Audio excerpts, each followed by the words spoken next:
China से business करने में नुकसान क्या क्या है हमारे पास? मेरे साथ देखिए, दो दृष्टिकोण से देखना क्योंकि कोई नुकसान होगा तभी इतने टैरिफ्स लग रहे हैं। वो हमारा नुकसान पॉलिटिकल साइड में है, इकोनॉमिक साइड में नहीं है। एक्सप्लेन। इकोनॉमिक साइड में अब देखो, आज देश में हम भी बहुत इन्वेस्टमेंट कर रहे हैं सोलर पावर को बढ़ाने के लिए, ठीक है। सोलर प्लांट्स हमारे देश में भी बहुत इन्वेस्टमेंट बन रहे हैं, लेकिन सोलर सेल्स और मॉड्यूल्स कहाँ से आते हैं? अभी भी हम चाइना से 80% हमारा इंपोर्ट करते हैं, और हम ये भी बनाने की कोशिश कर रहे हैं कि सोलर सेल्स और ये देश में ही बने।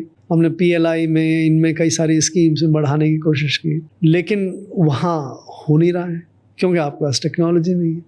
आपके पास आप उस टेक्नोलॉजी को इवॉल्व नहीं करते। इसमें देखिए, सोलर में किलर चीज़ क्या है? किलर चीज़ ये है कि आप जो सोलर इंसुलेशन होता है, जो लाइट के माध्यम से आपके उस पे सेल पे गिरता है, उसका कितना प्रतिशत आप बिजली में कन्वर्ट कर सकते हैं।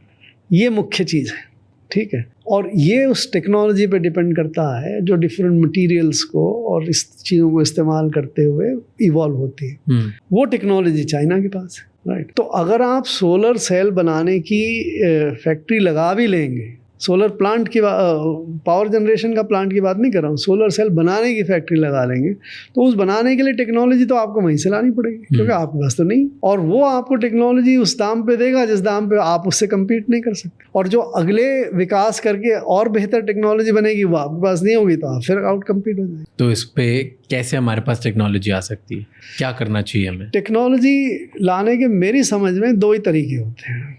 एक तो आप रिवर्स इंजीनियरिंग करके थोड़े समय में आगे निकल जाइए दूसरे से, राइट। उसके लिए आपके पास बहुत उतना ही रिसर्च एंड डेवलपमेंट वो करने की ज़रूरत होती है, जो बहुत कुछ कोरिया में हुआ, चाइना में भी हुआ। शुरू में रिवर्स इंजीनियरिंग करके वेस्ट की जो टेक्नोलॉजी थी उसको रिवर्स इंजीनियरिंग करके ये आगे बढ़े। हमारे यहाँ पे भी ऐसा कहते हैं, भटिंडा वगैरह में कई लोग, बट वो बहुत बेसिक मशीनों का करते हैं, इतने हाई टेक्नोलॉजी एरिया में उसका नहीं कर पाते। एक तो ये। दूसरा आपका ओरिजिनल रिसर्च है। जैसे मैं अभी आपको सोलर का उदाहरण दे रहा था। दुनिया में अगर आप देखें तो तकरीबन अभी शायद 28 या 29 या 30% के आसपास सोलर इंसुलेशन को कैच करके इलेक्ट्रिसिटी बनाते हैं। वो टेक्नोलॉजी वहाँ तक पहुँच गई।